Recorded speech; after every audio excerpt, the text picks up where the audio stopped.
ప్రియమైన సహోదరి సహోదరులారా, మీకు శుభవార్త.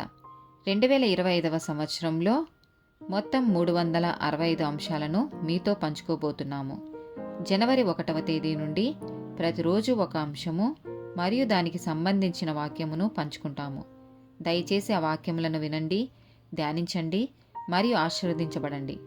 దయచేసి సబ్స్క్రైబ్ చేయండి మరియు మీ స్నేహితులతో పంచుకోండి. ధన్యవాదాలు.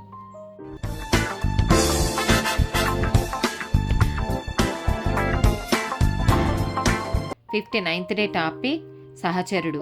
సామెతల గ్రంథము 24వ అధ్యాయము 1-2 వచనాలు. దుర్జనులను చూచి మత్సరపడకుము, వారి సహవాసం కోరకుము. వారి హృదయము బలత్కారము చేయ యోచించును, వారి పెదవులు కీడును గూర్చి మాట్లాడును. సామెతల గ్రంథము 27వ అధ్యాయము 17వ వచనం.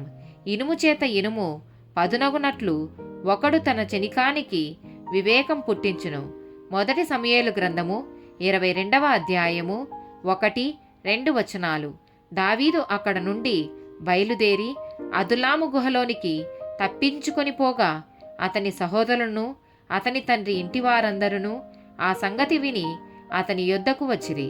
మరియు ఇబ్బంది గల వారందరూ, అప్పులు చేసుకునిన వారందరూ, అసమాధానముగా నుండు వారందరూ అతని యొద్దకు కూడుకొనగా అతడు వారికి అధిపతి ఆయెను. అతని యొద్దకు ఎక్కువ తక్కువ 400 మంది వచ్చియుండిరి. ఫిలేమోనుకు రాసిన పత్రిక 1వ అధ్యాయము 12వ వచనం. నా ప్రాణము వంటి వాడైన అతనిని నీ యొద్దకు తిరిగి పంపియున్నాను. యోహాను సువార్త 15వ అధ్యాయము 9-17 వచనాలు. తండ్రి నన్ను ఎలాగు ప్రేమించెనో నేనును మిమ్మును అలాగు ప్రేమించితిని. నా ప్రేమయందు నిలిచియుండుడి. నేను నా తండ్రి ఆజ్ఞలు గైకొని ఆయన ప్రేమయందు నిలిచియున్న ప్రకారము మీరును నా ఆజ్ఞలు గైకొనిన ఎడల నా ప్రేమయందు నిలిచియుందురు.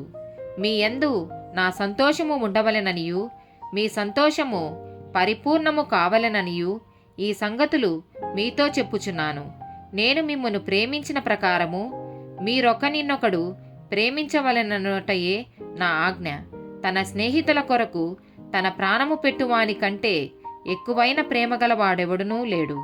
నేను మీకు ఆజ్ఞాపించు వాటిని చేసిన ఎడల మీరు నా స్నేహితులై యుందురు. దాసుడు తన యజమానుడు చేయు దానిని ఎరుగడు గనుక ఇక మిమ్మును దాసులని పిలవక స్నేహితులని పిలుచుచున్నాను. ఎందుకనగా నేను నా తండ్రి వలన వినిన సంగతులన్నిటినీ మీకు తెలియజేసితిని. మీరు నన్ను ఏర్పరచుకొనలేదు. మీరు నా పేరట తండ్రిని ఏమి అడుగుదురో అది ఆయన మీకనుగ్రహించున్నట్లు మీరు వెళ్ళి ఫలించుటకును మీ ఫలము నిలిచియుండుటకును నేను మిమ్మును ఏర్పరచుకొని నియమించితిని. మీరు ఒకనినొకడు ప్రేమింపవలెనని ఈ సంగతులను మీకు ఆజ్ఞాపించుచున్నాను. ఆమెన్.